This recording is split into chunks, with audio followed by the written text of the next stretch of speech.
নমস্কাৰ আপোনালোক সকলোকে পুনৰবাৰ স্বাগতম নস্মাই মজিদ বন্ধুসকল কলকাতা চামক আজি সন্ধিয়াৰ 7টা গুৰুত্বপূৰ্ণ খবৰ প্ৰথমটো খবৰ ছাত্ৰ আন্দোলনত জ্বলিছে চুবুৰীয়া ৰাষ্ট্ৰ বাংলাদেশ আৰু তাৰ মাজতে ভাৰত বাংলাদেশ সীমান্তৰে অসমত প্ৰৱেশৰ চেষ্টা চাৰিগৰাকী বাংলাদেশী নাগৰিকৰ অসমত প্ৰৱেশৰ চেষ্টা চলাই বিএছএফৰ হাতত আটক হল এই চাৰিগৰাকী বাংলাদেশী নাগৰিক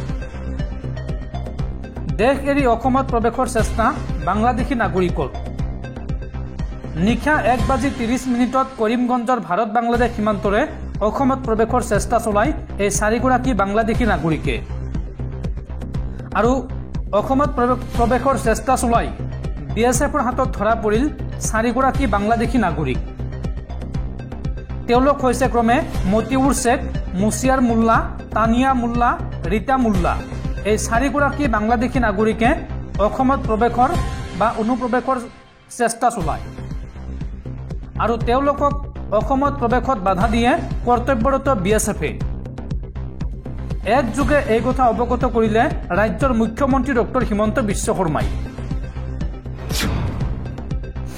পৰৱৰ্তী খবৰ পুনৰ অসম বন্ধ ঘোষণা আৰু অসম বন্ধৰ লগতে স্বাধীনতা দিৱস বৰ্জনৰ আহ্বান উগ্ৰপন্থী সংগঠন আলফাকে ধৰি 18টাকৈ বিদ্ৰোহী সংগঠনৰ বিচ্ছিন্নতাবাদী সংগঠন এনএছচিয়ান ইয়ং আং আৰু আলফা স্বাধীনে ভাৰতৰ স্বাধীনতা দিৱস বৰ্জনৰ বাবে যৌথভাৱে আহ্বান জনাইছে লগতে 15 আগষ্টত অসম মণিপুৰ নাগালেণ্ড আৰু অৰুণাচল প্ৰদেশত সম্পূৰ্ণ বন্ধ ঘোষণা কৰিছে বিদ্ৰোহী গোটসমূহে স্বাধীনতা দিৱসৰ দিনা মাজনিশাৰ পৰা নিশা 8 বজালৈকে অৰ্থাৎ 18 ঘণ্টীয়া সম্পূৰ্ণ বন্ধ পালন কৰিবলৈ আহ্বান জনাইছে অৱশ্য সংগঠনকেইটাই স্পষ্ট কৰি দিয়ে যে জৰুৰীকালীন সেৱা সংবাদ মাধ্যম আৰু ধৰ্মীয় কাৰ্যকলাপত কোনো বাধা আৰোপ কৰা নহ'ব এক যৌথ প্ৰেছ বিজ্ঞপ্তিযোগে বিদ্ৰোহী গোটসমূহে ভাৰতৰ স্বাধীনতা দিৱসক প্ৰতাৰণা আৰু উপনিৱেশিক প্ৰতীক বুলি অভিহিত কৰে তেওঁলোকে অভিযোগ কৰে যে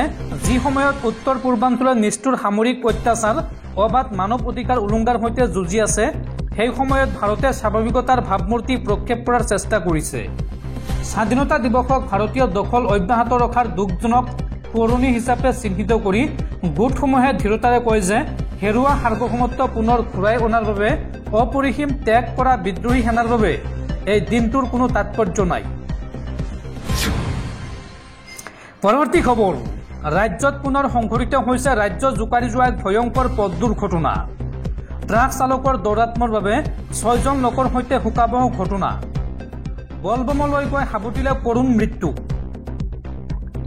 পুনৰ ৰাজ্য জোকাৰি যোৱা ভয়ংকৰ পথ দুৰ্ঘটনা ট্ৰাক চালকৰ দৌৰাত্মৰ বাবে 6জন লোকৰ সৈতে শোকাবহ ঘটনা একেখন ট্ৰাকে দুঠাইত মহতিয়াই নিলে 6জনকৈ লোকক ট্ৰাকৰ খুন্দাত বলভমলৈ যোৱা 4জন ভক্তৰ কৰুণ মৃত্যু কোকৰাঝাৰৰ বিহমুৰি কুচুগাঁৱত সংঘটিত হৈছে এই ভয়ংকৰ ঘটনা ট্ৰাকখনে প্ৰথমে বিহমুৰিত সংঘটিত কৰে দুৰ্ঘটনা বিহমুৰিত 2জনকৈ লোকক মহতিয়াই পলায়ন কৰে ট্ৰাকখনে আৰু ইয়াৰ পিছতে গোসাইগাঁৱৰ কুচুগাঁৱত 4জনকৈ লোকক মহতিয়াই নিলে ট্ৰাকখনে ট্ৰাকৰ খুন্দাত বলভমত অংশ লোৱা 4 ভক্তই হেৰুৱালে প্ৰাণ মহামায়া মন্দিৰত পূজা দি বলেৰো পিকআপত উঠিবলৈ লওঁতে এই দুৰ্ঘটনা সংঘটিত হয় আৰু কুচুগাঁৱত নিহত হৈছে শুক্ৰমন ৰায় জয় ৰায় বাপ্পী ঘোষ আৰু বাসুদেৱ ৰায় আৰু এই দুৰ্ঘটনাত গুৰুতৰভাৱে আহত হৈছে নৱ ঘোষ বিনন ৰায় নামৰ আন 2জন দৰ্শকসকল আৰু বহুতো গুৰুত্বপূৰ্ণ খবৰ আছে তাৰ আগতে আপোনাক জনাও যে যদি আপুনি এতিয়ালৈকে এইটো ভিডিঅ'ত লাইক কৰা নাই তেন্তে এতিয়াই ভিডিঅ'টোত লাইক কৰি দিয়ক আৰু এনেকুৱা ধৰণৰ ভিডিঅ'সমূহ নিতৌ চাবলৈ চেনেলটো ছাবস্ক্ৰাইব কৰি কাষত থকা বেল আইকনটো প্ৰেছ কৰি ৰাখক পৰৱৰ্তী খবৰ চৰকাৰী চাকৰি কৰিব খোজাসকলৰ বাবে অতি জৰুৰী খবৰ মাজত মাথো আৰু 2টা দিন বাকী শীঘ্ৰেই কৰক এই কাম চৰকাৰী চাকৰি কৰিব খোজা সকলৰ বাবে অতি জৰুৰী খবৰ মাজত মাথো আছে 2টা দিন বাকী এই 2 দিনৰ ভিতৰত এমপ্লয়মেণ্ট এক্সচেঞ্জত পুনৰ পঞ্জীয়ন কৰক এমপ্লয়মেণ্ট এক্সচেঞ্জত পুনৰ পঞ্জীয়নৰ অন্তিম দিন হৈছে 15 আগষ্ট 2024 অন্যথা আপোনাৰ এমপ্লয়মেণ্ট এক্সচেঞ্জৰ পঞ্জীয়নৰ নাথাকিব বৈধতা। সময় উকলি যোৱাৰ পূৰ্বে শীঘ্ৰেই কৰি লওক পুনৰ পঞ্জীয়ন। 2024 2 জানুৱাৰী পূৰ্বে পঞ্জীয়ন কৰা সকলৰ বাবে এই কাম বাধ্যতামূলক। প্ৰতিগৰাকী প্ৰাৰ্থীয়ে পুনৰ দাখিল কৰিব লাগিব শিক্ষাগত অৰ্হতাৰ প্ৰতিটো নথি। আগন্তুক তৃতীয় চতুৰ্থ বৰ্গৰ নিযুক্তি পৰীক্ষাৰ বাবে গুৰুত্বপূৰ্ণ হ'ব এই পঞ্জীয়ন। অন্যথা পৰীক্ষাত বহাৰ পৰা বঞ্চিত হ'ব পাৰে আবেদনকাৰী। শীঘ্ৰেই পুনৰ পঞ্জীয়ন কৰক সেৱা সেতু পৰ্টেলৰ জৰিয়তে। পঞ্জীয়ন কৰিবলৈ আপুনি ভিজিট কৰক https://sewasetu.assam.gov.in এই ৱেবছাইটৰ জৰিয়তে আপুনি লগ ইন আৰু ৰেজিষ্টাৰ দুয়োটাই কৰিব পাৰিব। পৰৱৰ্তী খবৰ, ৰাজ্যৰ পেটুৱা পুলিচসকল সাৱধান, অসম আৰক্ষীক বিপদৰ আগজাননী ডিজিপি জিপি সিঙৰ। 16 আগষ্টৰ পৰা ৰাজ্যৰ জিলাই জিলাই অনুষ্ঠিত হ'ব BMI টেষ্ট। পুনৰ অসম আৰক্ষীত কৰা হ'ব BMI টেষ্ট। মেদমহল আৰক্ষী পৰিব বিপদত। অসম আৰক্ষীলৈ বিপদৰ আগজাননী ডিজিপি জিপি সিঙৰ। ৰাজ্যত এইবাৰ 3টা পৰ্যায়ত অনুষ্ঠিত হ'ব BMI টেষ্ট। 16 আগষ্টৰ পৰা ৰাজ্যত আৰম্ভ হ'ব এই টেষ্ট। গুৱাহাটী মহানগৰীৰ 4th আৰু 10th এপিবিএনত হ'ব এই পৰীক্ষা। 17 আগষ্টৰ পৰা ৰাজ্যৰ অন্যান্য জিলাত অনুষ্ঠিত হ'ব BMI টেষ্ট। আৰু পেটুৱা পুলিচৰ বিৰুদ্ধে গ্ৰহণ কৰা হ'ব কঠোৰ ব্যৱস্থা। আজিৰ দিনটোত এই ঘোষণা কৰিছে অসম আৰক্ষী ডিজিপি জিপি সিঙে। পৰৱৰ্তী খবৰ, সামৰণি পৰিল পেৰিছ অলিম্পিক 2024 আৰু এইবাৰ স্বৰ্ণ অবিহনে পেৰিছৰ অভিযান সমাপ্ত ভাৰতৰ।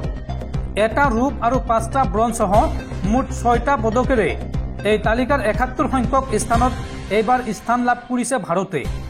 আৰু 40টা স্বৰ্ণ সহ সৰ্বমুঠ 126টা পদকেৰে এই তালিকাৰ শীৰ্ষত আমেৰিকা যুক্তৰাষ্ট্ৰ। পৰৱৰ্তী খবৰ, পদত্যাগ কৰা নাই চুবুৰীয়া ৰাষ্ট্ৰ বাংলাদেশৰ প্ৰধানমন্ত্ৰী শ্বেখ হাছিনাই। বাতৰি কাকতত যি প্ৰকাশ পাইছে সেয়া ভুৱা। পদত্যাগক লৈ দেশ এৰাৰ পূৰ্বে বা এতিয়া কোনো ধৰণৰ মন্তব্য কৰা নাই শ্বেখ হাছিনাই। আৰু বাংলাদেশ সেনাই যি তথ্য প্ৰকাশ কৰিছে পদত্যাগ কৰাৰ কথা, সেই তথ্য ভুৱা বা মিছা। সামাজিক মাধ্যমত এই মন্তব্য শ্বেখ হাছিনাৰ পুত্ৰ। পৰৱৰ্তী খবৰ, অসমৰ পিছত এইবাৰ বিহাৰত বলভমলৈ যোৱা ভক্তৰ সৈতে ভয়ংকৰ অঘটন। পদপিষ্ট হৈ 7জন লোকৰ মৃত্যু, লগতে আহত হৈছে আন কেইবাজনো লোক। শাওন মাহৰ 4ৰ্থ সোমবাৰৰ দিনটোতেই এই কৰুণ ঘটনা সংঘটিত হৈছে। পুনৰ বলভমলৈ যোৱা ভক্তৰ সৈতে ভয়ংকৰ ঘটনা। এইবাৰ পদপিষ্ট হৈ প্ৰায় 7জনকৈ লোকে হেৰুৱালে প্ৰাণ। এই ঘটনাত 40জনৰো অধিক লোক আঘাতপ্ৰাপ্ত হৈছে। বাবা সিদ্ধনাথ মন্দিৰত প্ৰচণ্ড ঠেলা হেঁচাৰ বাবে এই কৰুণ ঘটনা সংঘটিত হৈছে। ঠেলা হেঁচাত পদপিষ্ট হৈ প্ৰায় 7জন লোকৰ মৃত্যু হৈছে। শাওন মাহ উপলক্ষে মন্দিৰত সমাগম হৈছিল হাজাৰ হাজাৰ ভক্তৰ। বিহাৰৰ বাবা সিদ্ধনাথ মন্দিৰত সংঘটিত হৈছে এই ভয়ংকৰ ঘটনা। পৰৱৰ্তী খবৰ, সমাগত 15 আগষ্ট স্বাধীনতা দিৱস আৰু স্বাধীনতা দিৱসৰ প্ৰাকক্ষণত ৰাজ্যত উদ্ধাৰ হৈছে বৃহৎ পৰিমাণৰ অস্ত্ৰ ভাণ্ডাৰ। এইবাৰ ঢেকিয়াজুলিৰ বাতাচীপুৰত উদ্ধাৰ হৈছে এই বৃহৎ অস্ত্ৰ ভাণ্ডাৰ। উদ্ধাৰ হৈছে 10টা গ্ৰেনেড, এটা 7.5 ৰিভলভাৰ, এটা পিষ্টল। প্ৰাক্তন NDFBৰ সদস্যৰ বাসগৃহৰ পৰা উদ্ধাৰ হৈছে এই অস্ত্ৰ ভাণ্ডাৰ। তামোলবাৰীৰ লাইজ ওৰফে লালৰ বাসগৃহৰ পৰা উদ্ধাৰ হৈছে অস্ত্ৰখিনি। ঘটনা সন্দৰ্ভত আৰক্ষীৰ তদন্ত অব্যাহত।